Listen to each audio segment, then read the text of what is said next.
Praise the lord. దేవునికి మహిమ కలుగును గాక.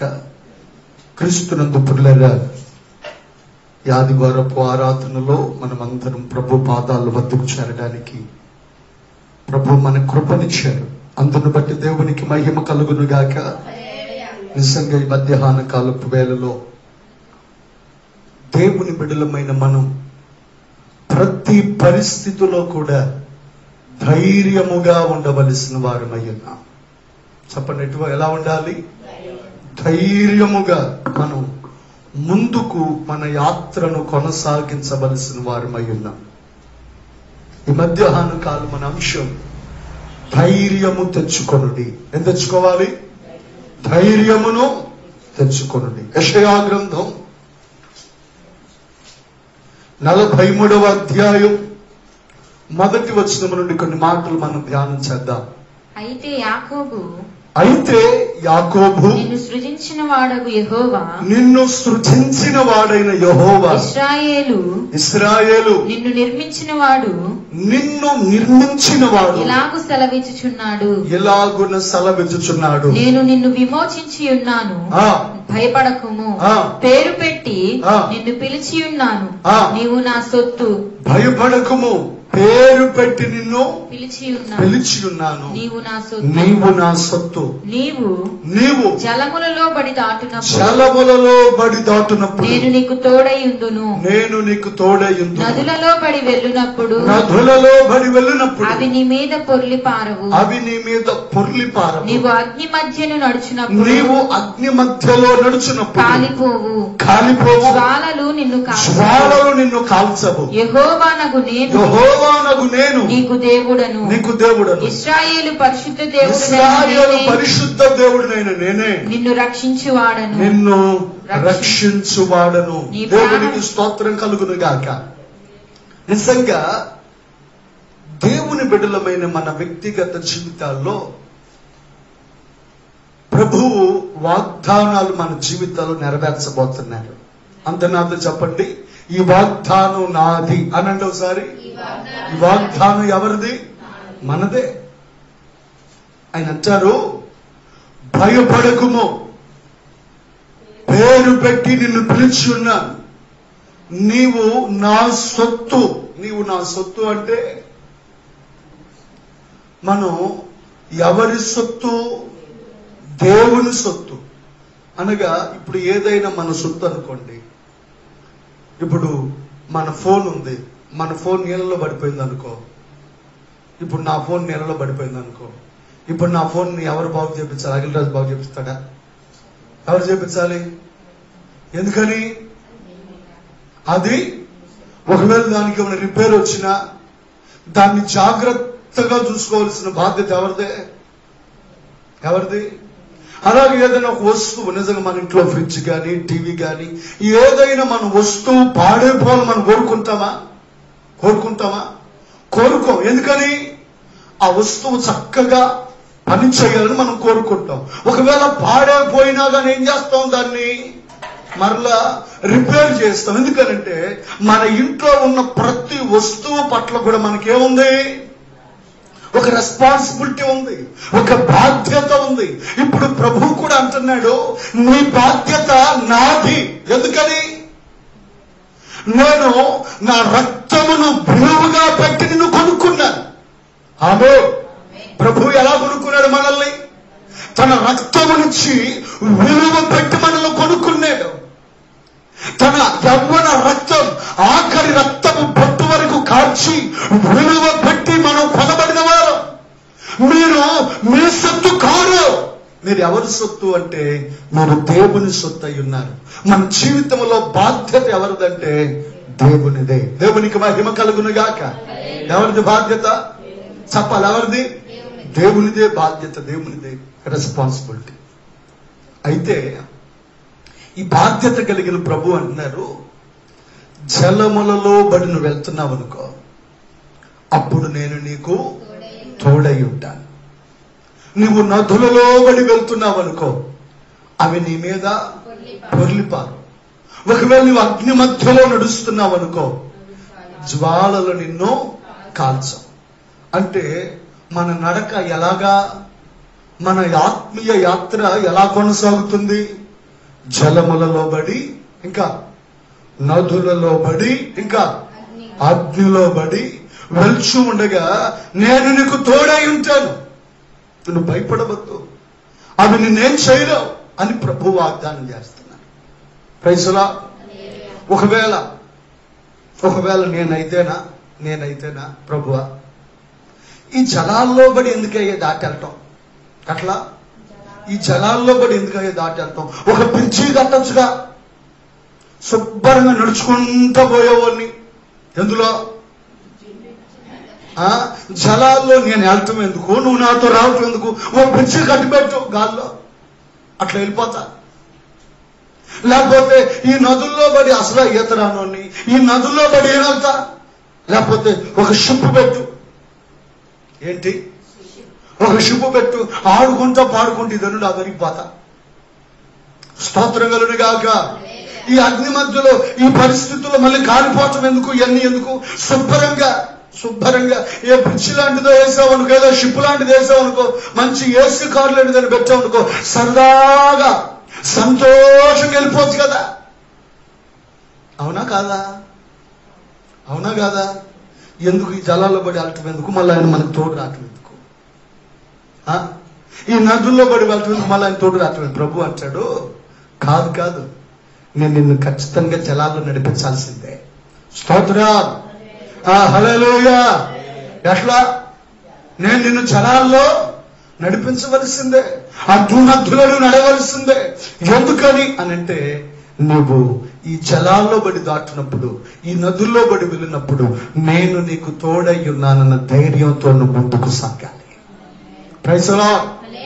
నిజంగా దేవుడు తన ప్రజలైన ఇశ్రాయేలీయులు నడిపించారు. ఎలా నడిపించారు? వారిని ఆయన ఏ మార్గంలో గుండా నడిపించారు ఇశ్రాయేలు ప్రజల్ని?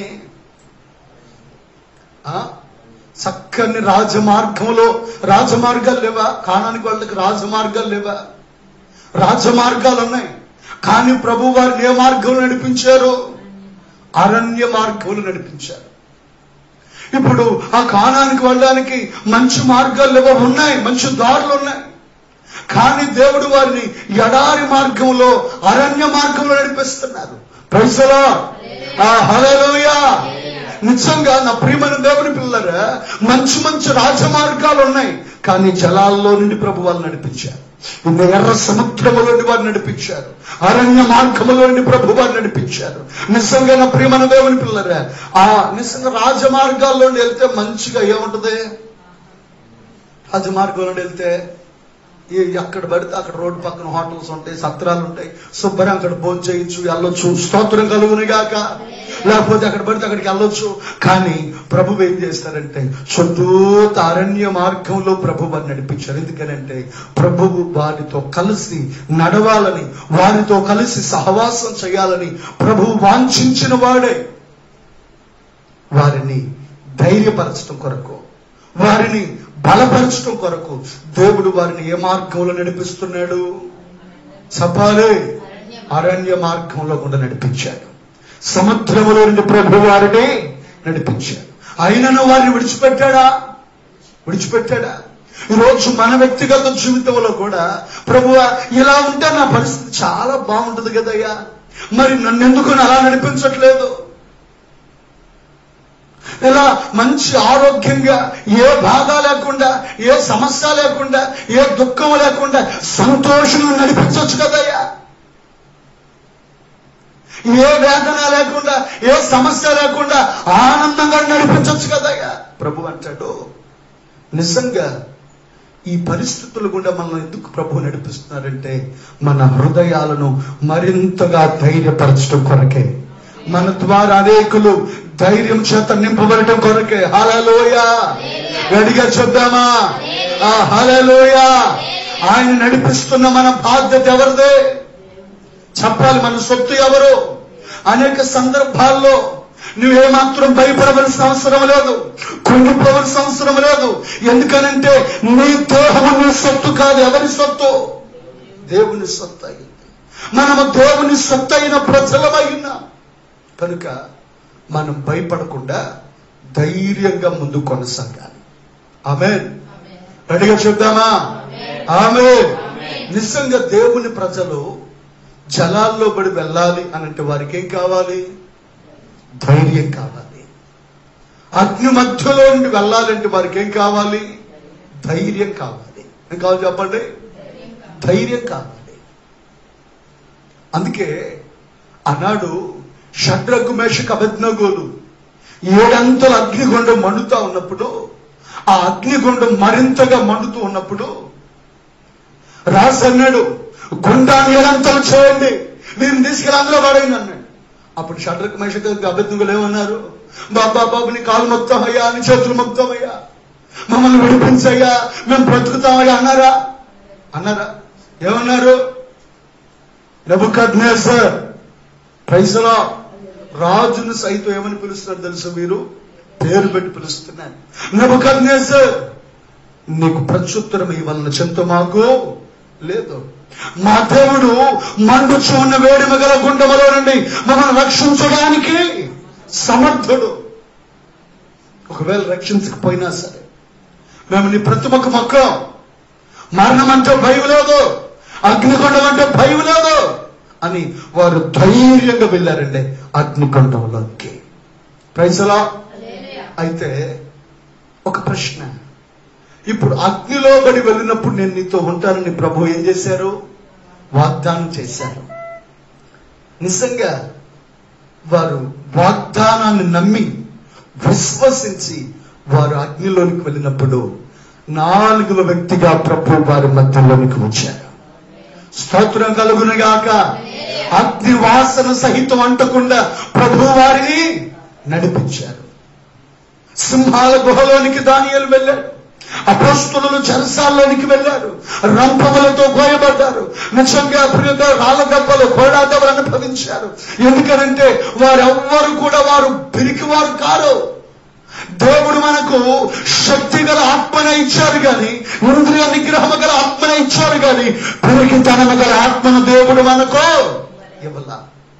కానీ ఈ రోజున చాలా మందిలో ఏమి నిలబడి చేస్తుంది తెలుసా? పిరికితనం, భయం. అమ్మో ఏమైపోతామో, ఏదో జరిగిపోతుందేమో, ఏదో అయిపోతుందేమో అనే భయం అనేకులను నిద్రపోకుండా చేస్తుంది, అనేకులను కలవరాలకు గురి చేస్తా ఉంది. కానీ నా ప్రియమైన దేవుని పిల్లరా, మన దేవుడు వాగ్దానం చేస్తున్నారు, నేను నీకు తోడైనాను గనక నువ్వు ధైర్యంగా ఉండాలి. ఆమేన్.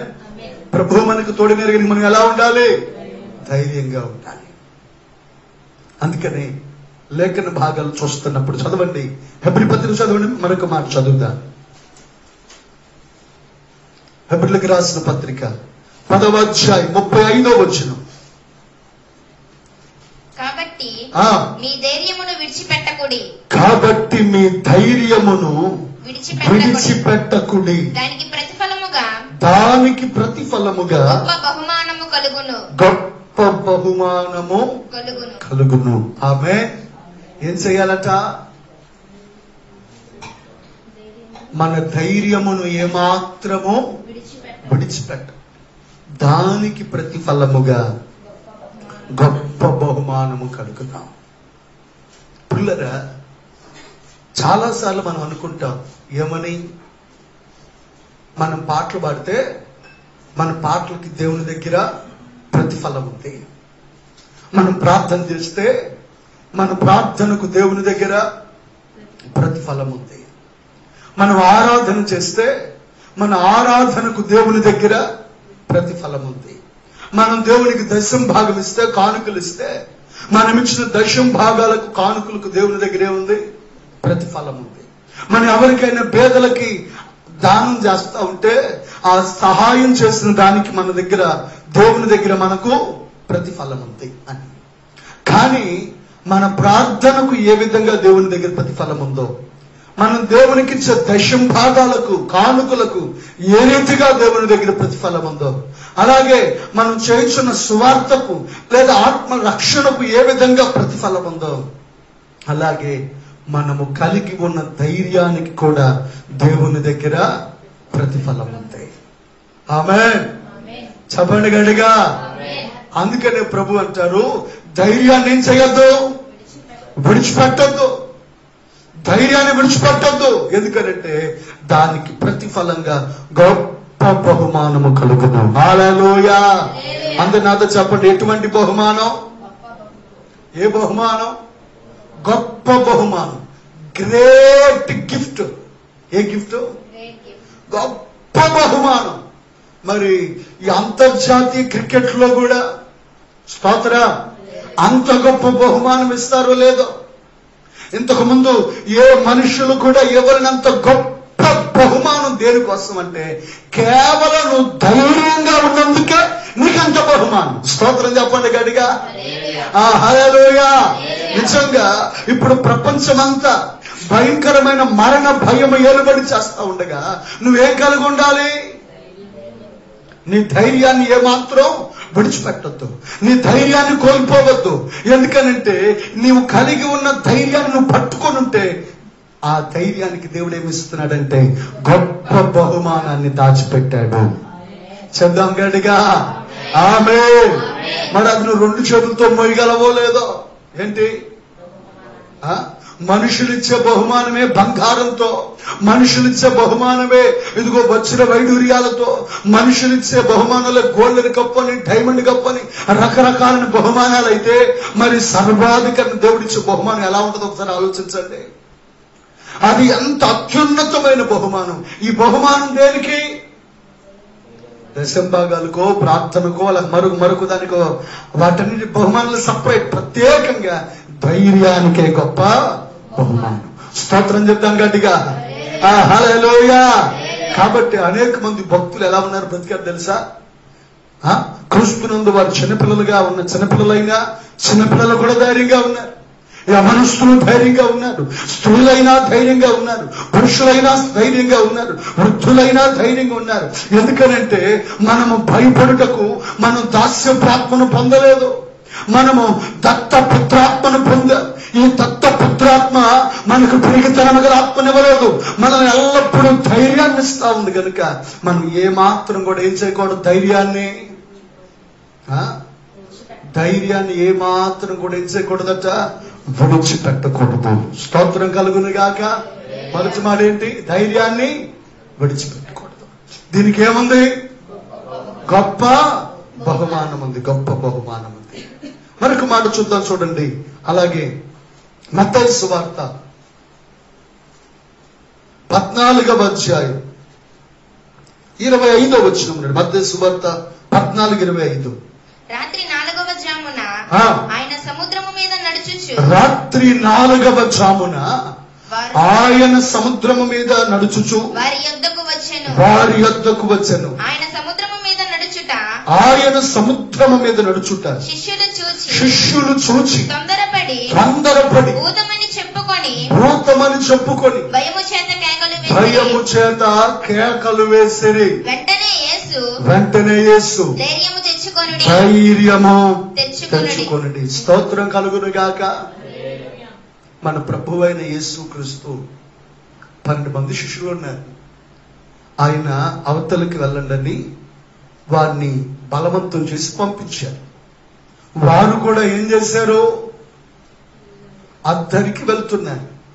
అద్దరికి వెళ్తా ఉండగా గాలి బాగా విసురుతా ఉంది వేగంగా. వీరేమో దోణి నడిపించడానికి బహుగా కష్టపడుతున్నారు. ఆ సమయంలో బహుగా కష్టపడుతూ ఉన్నారు. సాయంకాలం బయలుదేరారు. ఇంచుమించు 4వ జామైంది. ఆ యొక్క దోణి ఇంకా సముద్రం మీద నడుస్తానే ఉంది. అప్పటికి 4 గంటలకు ఆయన ప్రార్థన ముగించుకొని తన శిష్యుల దగ్గరికి వస్తానని చెప్పిన ఆయన సముద్రం మీద నడుచుకుంటూ వారి దగ్గరికి వచ్చేస్తున్నారు. Praise the lord. సముద్రం మీద నడుచుకుంటూ ఆయన వారి దగ్గరికి వచ్చేస్తా ఉండగా వారు సముద్రం మీద నడుస్తూ వస్తున్న యేసు ప్రభుని చూశారు. 4 గంటలు. ఎన్ని గంటలు? 4 గంటలు. చిమ్మ చీకటి, తెల్లని అంగి వేసుకొని సముద్రం మీద నుండి ఒక ఆకారం వస్తా ఉంటే ఈ 12 మంది శిష్యులు వచ్చేది ఎవరు? అరే పేతురుగా, అరే యాకోబు, అరే అరే వచ్చా తెల్లంగా ఏదో వస్తుంది, అరే ఏదో వస్తుంది, అరే వచ్చేది ఏంటో తెలుసా? మునుపు ఈ తుఫాన్లో చిక్కుని ఎవరో చచ్చారా, ఇప్పుడు ఆ చచ్చిన వాళ్ళ నుండి ఎవరో మన దగ్గరికి వచ్చేస్తున్నారా? అరే ఆంధ్రగా ఏదో చేయరా ఏదో చేయరా అంటే మీరు కాకలేస్తారమ్మా, పోతా పోతా పోతా అని కాకలేస్తున్నారు. స్తోత్రం చెప్పండి గట్టిగా. ఎవరిని కాకలేస్తున్నారంటే ఆ పోతా పోతా పోతా అని కాకలేస్తున్నారు. ప్రభు వెంటనే ఆయన అంటున్నారు, ధైర్యం తెచ్చుకోండి, నేనే, భయపడిపోకండి. పైసా వీళ్ళు కాకలేస్తున్నారు. ఒక మాట మిమ్మల్ని అడుగుతాను, ఇప్పుడు వీళ్ళు ఎవరు? అపోస్తలుల శిష్యులు. ఇప్పుడు ఇది ఏ అధ్యాయం మనం చదువుతుంది? 14వ అధ్యాయం మనం చదువుతున్నాం. వాస్తవానికి 10వ అధ్యాయం మొదటి వచనం చదవండి. ఆయన తన 12 మంది శిష్యులను పిలిచి అపవిత్రాత్మలు వెళ్ళగొట్టుటకు, ప్రతి విధమైన రోగమును,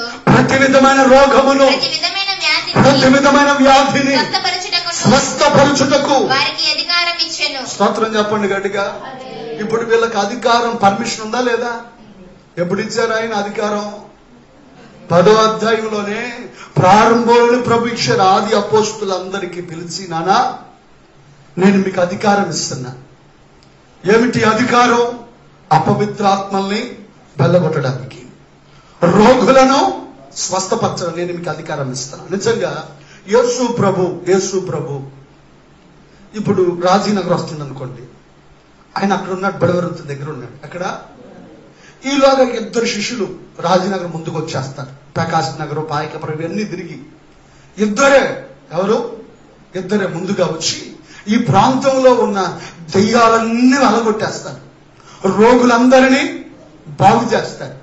ఇక వీళ్ళందరూ అమ్మో ఎవరు ఎదురు వచ్చారు, దయ్యాలు వెళ్ళగొడుతున్నారు, రోగులు బాగవుతున్నారు అని అందరు శిష్యుల దగ్గరికి వస్తే ఇప్పుడు వీళ్ళు చెప్తారు, అయ్యా మేము కాదు, మా గురువు గారు పెద్ద ఆయన వస్తున్నాడు వెనకాతల, అసలు ఆయన బోధ వినడానికి మీరు అందరు రండని ఆయన తాను వెళ్ళబోయే ప్రతి ఊరికి ముందుగా ఏం చేసేవాడు? ఇద్దరిద్దరిని పంపేవాడు. స్తోత్రం చెప్పండి గట్టిగా. 2 శిష్యులు కలిస్తే ఊళ్ళో ఉన్న దెయ్యాలన్నీ పారిపోతాయి. ఎంతమందికి? 2 శిష్యులు కలిసి యేసు రక్తం, యేసు నామంలో అంటే ఊళ్ళో దయ్యాలన్నీ అయిపోతాయి. 5,000 దయ్యాలున్నాయి, 10,000 దయ్యాలున్నాయి. 2 శిష్యులు కలిస్తే ఊళ్ళో దయ్యాలన్నీ పారిపోతాయి. ఇప్పుడు వీళ్ళు ఎంతమంది శిష్యులు ఉన్నారు? దోన్లో ఎంతమంది ఉన్నారు? స్తోత్రం చెప్పండి గట్టిగా. వీళ్ళు ఎంతమంది ఉన్నారు? 12 మంది ఉన్నారు. 2 కలిస్తే ఊళ్ళో దయ్యాలన్నీ వెళ్ళగొట్టేయగలరు. దేవుడు వీళ్ళకి ఏమిచ్చాడు? అధికారం ఇచ్చాడు. ఈ అధికారం అపవిత్రాత్మలను వెళ్ళగొట్టే అధికారాన్ని ఇచ్చాడు. అంత మాత్రమే కాదు, వీరు ఆల్రెడీ కూడా ఏం చేసేసారు? దయ్యాలని వెళ్ళగొట్టారు. కానీ ఇప్పుడు ఈ పరిస్థితులు వీళ్ళు ఏం చేస్తున్నారు? స్తోత్రం చెప్పండి గట్టిగా. రోజు నేను మీతో ఒక మాట చెప్పనా, దేవుడు మీకు ఒక ప్రత్యేకమైన అధికారాన్ని ఇచ్చాడు. గడిగా దేవుడు మీకు అధికారాన్ని ఇచ్చాడు, అథారిటీని ఇచ్చాడు, వాగ్దానాలు ఇచ్చాడు, దర్శనాలు ఇచ్చాడు. పిల్లరా, దేవుడు మీకు పరిశుద్ధాత్మను ఎంతో నిశ్చయముగా పరిశుద్ధాత్మను ఆయన మనకు అనుగ్రహించాడు. చదవగడిగా కనుక మనము పొందిన వాగ్దానములను బట్టి, మనము పొందిన అధికారమును బట్టి, మనము పొందిన పరిశుద్ధాత్మను బట్టి మనం ఏమాత్రం కూడా భయపడడానికి ఏం లేదు, వీల్లేదు. స్తోత్రం చెప్పండి గట్టిగా. కానీ అంత వెళ్ళగొట్టినా అంత చేసినా వీళ్ళు ఏం చేస్తున్నారు? ఇప్పుడు ఆ చూసి భయపడిపోయి ఒకరినొకరు వాటేసుకుని ఒకరినొకరు పట్టుకొని భయపడి కేకలేస్తా ఉన్నారు. ప్రభు అంటారు, శిష్యులారా ధైర్యం తెచ్చుకోండి. ప్రైజ్లా. ఏం తెచ్చుకోవాలి? ఒకసారి గట్టి చెప్పండి. ఏం తెచ్చుకోవాలి? ధైర్యం తెచ్చుకోండి. ఎక్కడ ఉంటుంది? మెడికల్ షాప్ లో ఉంటుందా? 2 టాబ్లెట్లు ధైర్యం ఇవ్వండి అంటే మెడికల్ షాప్ లో ఉంటుందా? లేకపోతే స్తోత్రం గాక 2 తాయితులు కట్టుకుంటే వాటిలో ఉంటుంది ధైర్యం? దేనిలో ఉంటుంది ధైర్యం అంటే ప్రభు అంటాడు, ధైర్యం ఎక్కడుందంటే మనలో ప్రభు దాచి ఉంచాడు. దేనిని? స్తోత్రం కలుగునుగాక. కోపం ఎవరిలో ఉంది? కోపం పక్కన ఎక్కడ వచ్చిందా? పళ్ళు పుట్ట పుట్ట పుట్ట పుట్ట కొరికేస్తాం, గుడ్లు ఊరు ఊరు మరి చేస్తాం. కోపం ఎక్కడుంది? ఆ సందర్భాన్ని బట్టి, సిచ్యువేషన్ బట్టి కోపం బర్ర బర్ర బర్ర బర్ర బర్ర బయటకు వచ్చేస్తుంది. ఏంటి? కోపం. ప్రేమ ఎక్కడుంది? ప్రేమ ఎక్కడుంది? ఎక్కడుంది? మనలోనే ఉంది. ఎవరైనా అవసరత కలిగిన వారు ఉన్నప్పుడు, ఆ ఆకలితో అలమటిస్తున్న వారు ఉన్నప్పుడు, అయ్యో నేను తినేది కూడా వాళ్ళకి పెట్టాలి, నేను పోతే మానుకున్న పర్లో ఉపవాసం అనుకుంటే వాళ్ళకి పెడతాం. ఈ ప్రేమ ఎక్కడ ఉంది? మనలో. ఎందుకంటే తెలుసా, మనము దేవుని పోలిక చొప్పున మనం సృజించబడిన వారం. దేవుడు తన స్వరూపము చొప్పున, తన పోలిక చొప్పున దేవుడు మనలను కలుగు చేశాడు. దేవుడు మనల్ని నిర్మించాడు. ఇప్పుడు మన ఎవరి స్వరూపం? ఎవరి పోలిక? దేవుని పోలిక. అంటే ఇప్పుడు ప్రేమ ఎవరిలో ఉంది? కోపం ఎవరిలో ఉంది? ద్వేషం ఎవరిలో ఉంది? అంటే ఇప్పుడు ధైర్యం కూడా ఎవరిలో ఉంది? స్తోత్రం కలుగునుగాక. ధైర్యం కూడా ఎవరిలో ఉంది? మనలో ఉంది. దాన్ని బయటికి తీయాల. దేన్ని చెప్పాలి? దేన్ని? ఆ ధైర్యాన్ని ఏం చేయాలి? ప్రభు చెప్తున్నారు, ధైర్యం తెచ్చుకోండి అన్నాడు. అసలు అప్పుడు ప్రభు అనగానే, నేనే అనగా ధైర్యం తెచ్చుకోమనగానే ఒక ఆయన తెచ్చేసుకున్నాడు. అప్పటికప్పుడు తెచ్చేసుకున్నాడు. ఎవరో? పేతురు. ఏం తెచ్చుకున్నాడు? అప్పటికప్పుడు వచ్చేసింది మనోడికి. అప్పుడు దాకా భయపడేది, మనం దొక్కడు రేపు పోతారా యాకోబు అంద్రే అన్నాడు. అప్పటికిప్పుడు ఏమొచ్చేసింది? నిజంగా అసలు మన వాళ్ళ పరిస్థితులు చూస్తే అప్పటికప్పుడు ఉసూరం అంటారా? మళ్ళీ అప్పటికప్పుడు ఏమంటారు? నా అంటున్నాడు ఎవడో లేడు, నేను పెద్ద హీరోని, నేను పెద్ద యోధుణ్ణి, వీరుణ్ణి, ధీరుణ్ణి అంటారు. అప్పటికప్పుడే మన మహానుభావుడు మనవాడు ధైర్యం తెచ్చేసుకుని, ప్రభువా నువ్వు నడిచేట్టు నేను కూడా నడిచేస్తానయ్యా. ఎక్కడ? నేల మీద నడిచేస్తానయ్యా. నిజంగా నా ప్రియమైన దేవుని పిల్లరా, అప్పుడు దాకా భూతమని కేకలేస్తున్నాడు, అప్పుడు దాకా భూతం అని భయపడిన వాళ్ళు, పెరికి వాళ్ళు, ఇప్పుడు వాళ్ళు లేచేయమంటున్నాడు, నేను వచ్చి నీళ్ళ మీద నడుస్తాను. ఎందుకనంటే ధైర్యమును తెచ్చుకోవాలి. గట్టిగా చెప్దామా? హల్లెలూయా. ఏ మాత్రం కూడా భయపడడానికి వీల్లేదు. అందుకే కీర్తనాకారుని దావీదు చెప్తున్నది మాట. చదవండి మాట. కీర్తన గ్రంథం 27వ కీర్తన, కీర్తనలు 27వ కీర్తన. చదువుదాం, మొదటి నుండి చదువుదాం. యెహోవా నాకు వెలుగును, రక్షణయై ఉన్నాడు. యెహోవాయే నాకు వెలుగు, యెహోవాయే నాకు రక్షణ. నేను ఎవరికి భయపడుదును? యెహోవా నా ప్రాణ దుర్గము. నేను ఎవరికి వెరుతును? నా శరీర మాంసమును తినుటకై దుష్టులు నా శరీర మాంసము తినుటకై దుష్టులు నా మీదకి వచ్చినప్పుడు, నన్ను బాధించే శత్రువులు నా మీదకి వచ్చినప్పుడు వారు తొట్టిల్లి కూలిపోయారు. నాతో యుద్ధము చేయుటకు దండు దిగినను, నా హృదయము భయపడదు. నా మీదికి యుద్ధము రేగినను, దీనిలో నేను ధైర్యమును విడువకుందును. Praise the lord. రెడీగా చెప్దామా? హల్లెలూయా. ఏమంటున్నాడు దావీదు? యెహోవాయే నా వెలుగు, యెహోవా నా రక్షణ. నేను ఎందుకు భయపడాలి? ఎవరికి భయపడాలి? నా శరీర మాంసము తినడానికి దుష్టులు నా మీదకి వచ్చినప్పుడు, నన్ను బాధించే శత్రువులు నా మీదకి వచ్చినప్పుడు వారు తొట్టిల్లి కూలిపోయారు. Praise the Lord. ఎందుకనంటే నాతో యుద్ధము చేయడానికి దండు దిగిన నా హృదయము భయపడదు. స్తోత్రం చెప్పండి గట్టిగా. సింహం వచ్చిందరే దావీదు. నా దేవుడు సింహం నన్ను కాపాడుతాడు. ఈ సింహాన్ని భయపడవలసిన అవసరం లేదు. ఎలుగుబంటి వచ్చిందిరా దావీదు. ఎలుగుబంటిని రాళ్ళతో కొట్టి అవతల పెట్టేశాడు. నేను భయపడవలసిన అవసరం ఏమాత్రం లేదు. నేను కృంగిపోవలసిన నిమిత్తం ఏమాత్రం లేనే లేదు. ఏం కలిగి ఉన్నాడు? ధైర్యం. Praise the lord. ఏమన్నాడు ఆయన? దీనిలో నేను ఏమాత్రము ధైర్యాన్ని విడవను. యుద్ధం చూడరే గొలియాతురా. గొలియాతు అంటే మీకు భయపడతా, నాకు భయపడవచ్చు. నిజంగా సింహం ఎదురైనా దావీదు భయపడ్డా? భయపడ్డా? భయపడలే. ఎలుగుబంటి ఎదురైనా దావీదు భయపడ్డా? భయపడలా. గొలియాతు ఎదురైనా దావీదు భయపడ్డా? భయపడలా. ఎందుకనంటే దావీదులో ఏం దాగి ఉంది? స్తోత్రం కలుగునుగాక. ఎప్పుడైతే సమయాలు వచ్చి దావీదు మీద తైలపు కొమ్ము చేత దావీదును అభిషేకించడం ప్రారంభించాడో నాట నుండి దావీదు మీదకి దేవుని ఆత్మ బలముగా దిగవచ్చింది. Praise the lord. దేవుని ఆత్మ దావీదు మీదకు బలమదిగిరాగా ఆయన ఆత్మ సహాయము చేత సింహాలను జయించాడు. ఆత్మ సహాయము చేత ఎలుగుబంటిని జయించాడు. ఆత్మ సహాయము చేత గొలియాతును జయించాడు. ఆత్మ సహాయము చేత శత్రువును జయించాడు. ఈ రోజున మనము కూడా జయించినది దేవుని ఆత్మ చేతనే, శక్తి చేత కాదు, బలము చేత కాదు, కేవలము దేవుని ఆత్మ చేతనే కార్యములు జరిగించబడబోతున్నాయి. చెప్తాం గట్టిగా ఆమేన్, ఆమేన్. కనుక నా ప్రియ దేవుని పిల్లలారా, అందుకే దావీదు అంటాడు, నేను ఏమాత్రము ధైర్యాన్ని విడిచిపెట్టను.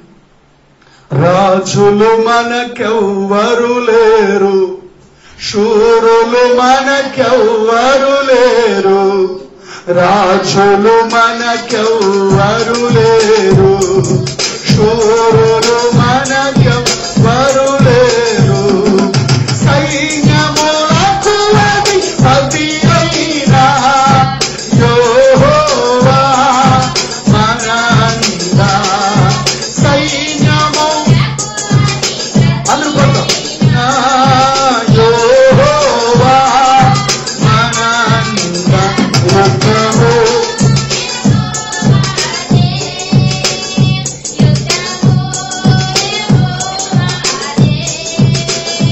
యుద్ధము యెహోవాదే, యుద్ధము యెహోవాదే, అపవాది అయిన సాతాను గర్జించు సింహము వలె వచ్చిన, అపవాది అయిన సాతాను గర్జించు సింహము వలె వచ్చిన, యూదా వేగపు సింహమైన యేసయ్యా మనంద, యూదా వేగపు సింహమైన యేసయ్యా మనంద, యుద్ధము యెహోవాదే, యుద్ధము ఆమేన్.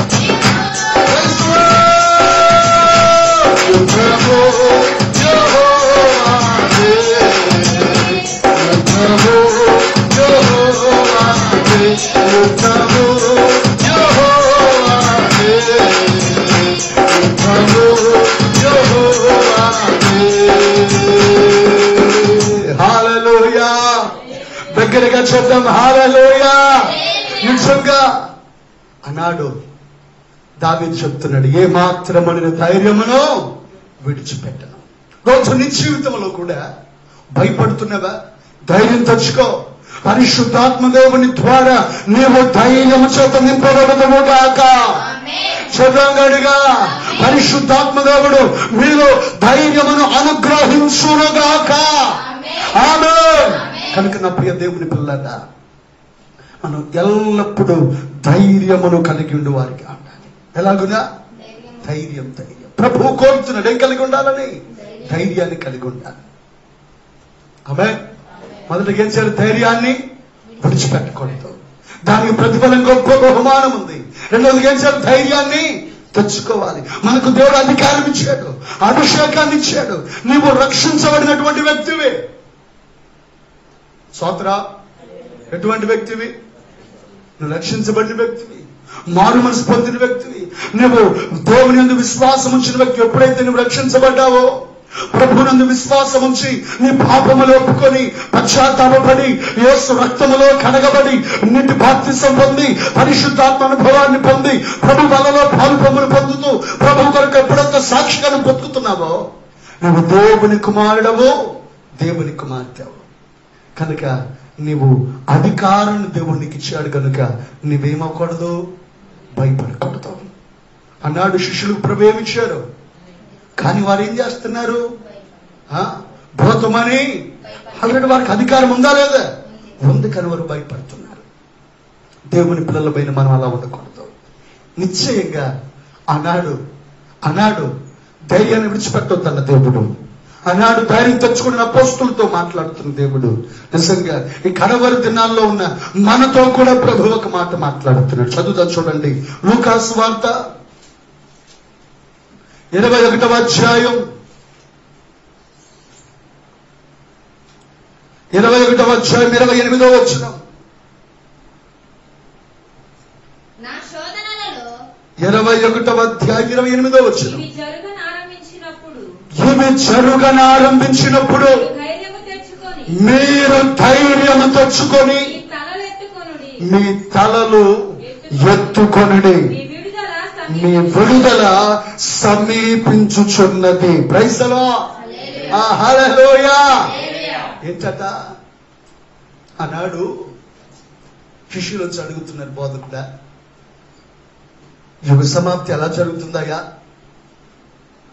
నీ రాకడ మరలా నువ్వు వస్తావట కదా, మరలా నీ రాకడ సమీపముగా ఉండదట కదా, నువ్వు ఎలా వస్తావు, నీ రాకడకు సూచనలేంటి అని ప్రభుని అడిగితే ఈ 21వ అధ్యాయం అంతా ఆయన వారికి వివరంగా చెప్పుకొచ్చాడు. ఏమని, జనము మీదకి జనము లెగుస్తుంది, రాజ్యం మీదకి రాజ్యాలు లెగుస్తాయి, భూకంపాలు కలుగుతాయి, తెగుళ్ళు వస్తాయి, కరువులు వస్తాయి, ఆకాశము నుండి భయంకరమైన సూచనలు వస్తాయి. ఇదిగో సంఘాలు హింసించబడతారు, యెరూషలేము ముట్టడించబడింది, గర్భిణులకు పాలించే వారికి శ్రమ, కత్తివాళ్ళ చేత కోల్చబడతారు, సూర్యచంద్ర నక్షత్రాల సూచనలు కలుగుతూ ఉంటాయి, భూమి మీద జనులకు శ్రమ కలుగుతూ ఉంటుంది, ఆకాశపు శక్తులు కదిలించబడతా ఉంటాయి, భయంకరమైన భూకంపాలు, పెను తుఫానులు, ఇటువంటివన్నీ కూడా ఏం చేస్తా ఉంటాయి, జరుగుతూ ఉంటాయి. అయితే ఇవి జరగనారంభించినప్పుడు మీరు ధైర్యం తెచ్చుకోవాలి. చెప్పాలి గట్టిగా. ఏమి జరగనారంభించినప్పుడు జనముల మీదకి జనములు లెగుస్తున్నప్పుడు, రాజ్యాల మీదకి రానున్న దినాలు లెగబోతున్నాయి. ప్రపంచ దేశాలు ఒక దేశానికి ఒకటి వ్యతిరేకంగా, రే నువ్వే పుట్టించావురా దీన్నంటే, కాదు నువ్వే పుట్టించావు అని ప్రపంచ దేశాలను ఏమైపోతున్నాయి, మీ జాతి వారి వల్ల ఇది వ్యాపించిందంటే, లేదు మీ జాతి వారి వల్ల ఎలా వ్యాపించింది అని దేశం మీదకి దేశం, జాతుల మీదకి జాతులు, జనముల మీదకి జనములు లేకపోతూ ఉన్నాయి. భయంకరమైన తెగుళ్ళు, కరువులు, భయంకరమైన భూకంపాలు రాబోతా ఉన్నాయి. ఇవన్నీ ప్రభువు యొక్క రాకడకు సూచన. ప్రైజ్ ది లార్డ్, హల్లెలూయా. ఇది దేనికి సూచన?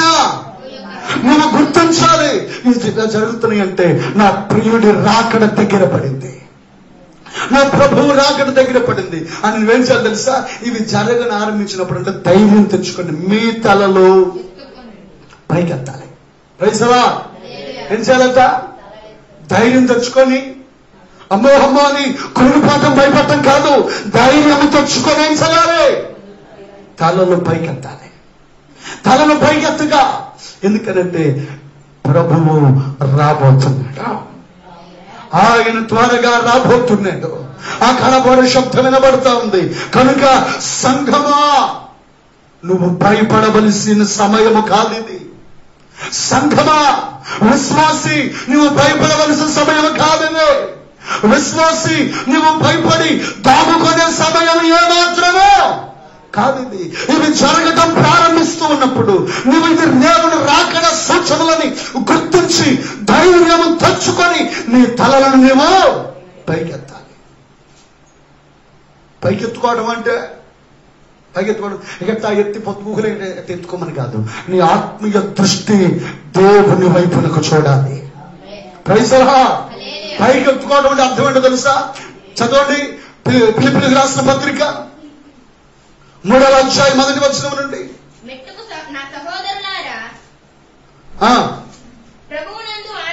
క్షమించండి అమ్మ, తులసి పత్రిక 3వ అధ్యాయం 2వ వచనం. పైనున్న వాటి మీదనే గాని భూ సంబంధమైన వాటి మీద మనస్సు పెట్టుకొనకుడు. మీరు నిజముగా క్రీస్తు యేసుతో కూడా లేపబడిన వారైతే, మొదటి వచనం, మీరు క్రీస్తుతో కూడా లేపబడిన వారైతే పైనున్న వాటినే వెతకండి. ఎందుకనంటే అక్కడ క్రీస్తు దేవుని కుడి పార్శ్వమున కూర్చుండి ఉన్నాడు. పైనున్న వాటి మీదనే కానీ భూ సంబంధమైన వాటి మీద మనస్సును పెట్టుకొనకుడి.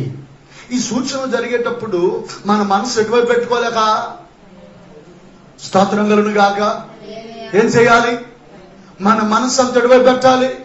ఇవి సూచనలు జరుగుతూ ఉన్నాయి, రాకడ సూచనలు జరుగుతూ ఉన్నాయి. ఇప్పుడు మనం భయపడకూడదు. ఇప్పుడు మనం ధైర్యం తెచ్చుకోవాలి. ధైర్యం తెచ్చుకొని మనం తలలో పైకెత్తుకొని పైన వాటి మీద, పైన ఉన్నట్టు ఏమున్నాయి? పైన ఉన్నాయి, పైన ఉందమ్మా మన ప్రభువు పైన తండ్రి కుడి పార్శ్వమున ఆసీనుడై ఉన్నాడు. ఆయన తండ్రి కుడి పార్శ్వమున ఆసీనుడై ఉన్నాడు కనుక ఆయన వైపునకు మనము చూడవలసిన వారమై ఉన్నాం. ఆమేన్. కాబట్టి ఈ రాకడ సూచనలు జరుగుతూ ఉన్నప్పుడు, ఈ తెగుళ్ళు వస్తూ ఉన్నప్పుడు, దేశం మీదకు దేశం, జనం మీదకు జనము లెగుస్తూ ఉన్నప్పుడు నీవెలా ఉండాలి? విశ్వాసిగా ధైర్యం తెచ్చుకొని నీ తలలు పైకెత్తుకోవాలి. నిజంగా మరి మన తలలు పైకెత్తుతున్నామా? మన హృదయ ఆలోచనలు పైకెత్తుతున్నామా? Praise the lord. స్తోత్రం చేద్దాం గట్టిగా, హల్లెలూయా. కాబట్టి ఈ పరిస్థితుల్లో మన తలలు ఎట్లా ఎత్తాలి చెప్పాలి? మన తలలు ఎలా ఎత్తాలి? పైకెత్తే అనుభవం విశ్వాసులమైనటువంటి మనం ఎల్లప్పుడూ కలిగి, నా ఇల్లు ఏమైందో, నేను కొనుక్కున్న బండి ఏమైందో, నేను దాచిపెట్టుకున్న బంగారం ఏమైందో అని భూ సంబంధమైన వాటి మీద కాదు, పర సంబంధమైన వాటి వైపునకు మన తలలో పైకెత్తాలి. అందుకే ప్రభు అంటారు, నేను నిన్ను జలాల్లో పడి తీసుకెళ్ళిస్తున్నాను. ఇదేంటి ప్రభు, మంచి మార్గం ఉంది కదండి? లేదు లేదు, నువ్వు ఎట్టుబడి వెళ్ళాలి, జలాల్లో పడి వెళ్ళాలి. ఇదేంటి ప్రభు, ఈ నదులు ఎందుకయ్యా? లేదు లేదు, నువ్వు ఎట్టు వెళ్ళాలి? నదిలో పడి వెళ్ళాలి, అగ్ని మధ్యలోనే వెళ్ళాలి. రాజమార్గాలు ఉన్నాయి, పోలబాట్లు ఉన్నాయి, కానీ దేవుడు మనల్ని ఏ మార్గం నడిపిస్తున్నారు? జలములలో పడి. ఎందుకని? ఆయన మనలను ధైర్యపరచాలని కోరుకుంటున్నాడు. Praise the lord. మనం ఎలా ఉండాలి? ధైర్యంగా ఉండాలి, ధైర్యం తెచ్చుకోవాలి. ఈ సూచనలు జరుగుతూ ఉన్నప్పుడు కలవరపడిపోయి కన్నీళ్ల చేత, కలవరాల చేత నింపి నీ ఆత్మీయ జీవితాన్ని నీవు ఏమాత్రం వృధా చేసుకోకూడదు. జీవము గల ప్రభు వైపునకు మన హృదయాలు తిప్పుకుందాం. మనం ఏ స్థితిలో ఉన్నాం, మన హృదయ పరిస్థితి ఏ రీతిగా ఉంది, ఒకసారి తీర్మానం చేసుకుందాం. ప్రభుతో ఒక నిబంధన చేద్దాం, ప్రభుతో ఒక తీర్మానం చేద్దాం, ప్రభుని అడుగుదాం, యేసయ్యా మా జీవితంలో నీ కార్యం జరిగించమని ప్రభుని అడుగుదామా? ప్రభు పాదాల దగ్గర వేడుకుందామా? యేసయ్యా కనికరించండి. అడుగుదాం. సర్వాధికారిని దేవుని వైపునకు, సర్వకృపానిధిని దేవుని వైపునకు చూద్దాం. అందరికీ కూడా ఏకీభవించి, అయ్యా భయపడుతూ ఉన్నాను, పెరికి దాని వల్ల నేనున్నాను, పెరికి వాడి వల్ల నేనున్నాను. సమస్యలు చూసి కలవరాలను బట్టి నువ్వు నాకు అధికారం ఇచ్చావు, నీవు అభిషేకం ఇచ్చావు, నీ ఆత్మనిచ్చావు, కానీ నేను ఇంకా భయపడే నా జీవితాన్ని కొనసాగిస్తున్నానయ్యా. దయచేసి నన్ను క్షమించు ప్రభువా. అడుగుదామా ప్రభు పాదాల చెంత, వేడుకుందామా ప్రభు పాదాల చెంత. దేవా దయచేసి నాకు ధైర్యాన్ని ఇవ్వండి, దయచేసి నిబ్బరము గల మనసునివ్వండి. ప్రభుతో ఒక నిబంధన చేద్దామా? ప్రభుతో ఒక తీర్మానం చేద్దామా? ప్రభువుని వేడుకుందామా? Thank you Lord, thank you master, thank you holy spirit.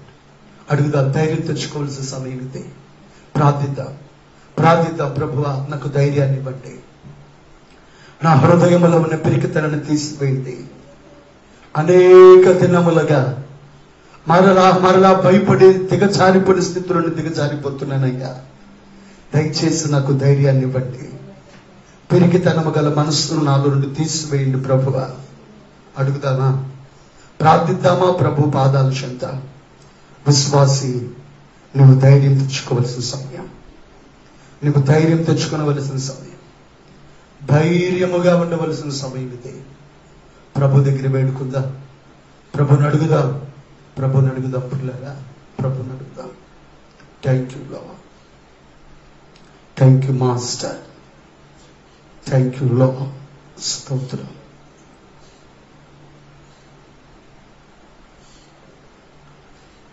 పరిశుద్ధుడువైన మా తండ్రి, మహోన్నతుడువైన ప్రభువా, మీకు స్తోత్రం.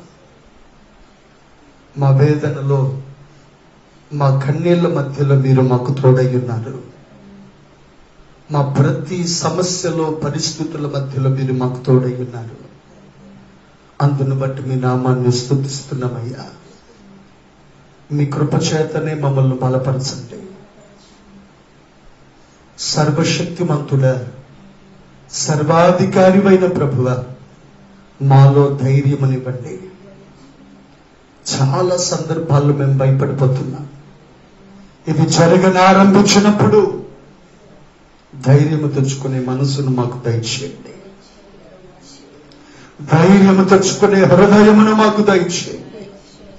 మమ్మల్ని బలపరచండి దేవా. మీ నామాన్ని బట్టి స్తుతిస్తున్నామయ్యా. ఈ సమయంలో ఎంతమంది బిడ్డలు ఈ మాటలు విన్నారు? ప్రతి ఒక్క బిడ్డను మీ చేతులకు అప్పగిస్తున్నాం.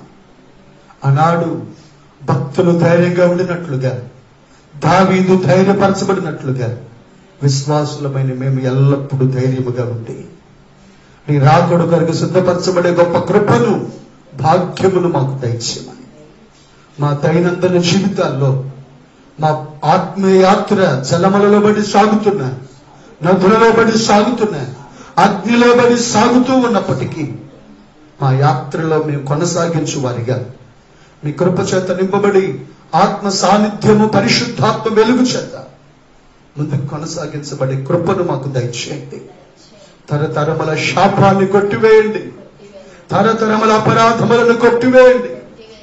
నీ వాక్యపు వెలుగు, పరిశుద్ధాత్మనికి సన్నిధి, ప్రసన్నత మీ బిడ్డలకు తోడయించి మరింతగా మీరు బలపరచమని, నీ చిత్తానుసారమైన మార్గములను నడిపించి మీ నామమునకే మహిమ తెచ్చుకొనమని నజరేయుడైన యేసయ్య పరిశుద్ధ నామములో ప్రార్థన చేసి వేడుకొనుచున్నాము తండ్రి. ఆమేన్, ఆమేన్. తండ్రి దేవుని ప్రేమయు, ప్రభువు యేసుక్రీస్తు కృపయు, పరిశుద్ధాత్మకుని సహవాసం ఇప్పుడు ఎల్లప్పుడూ సదాకాలం స్కల పరిశుద్ధులకు, కొన్ని బిడ్డలకు, సంఘమునకు తోడయుండును గాక. ఆమేన్. యేసు రక్తమేచి, ప్రభు యేసు రక్తమేచి, ప్రభు యేసు నామానికి సంపూర్ణ విజయం కలుగును గాక. ఆమేన్. Praise the Lord. అందరికీ వందనాలు.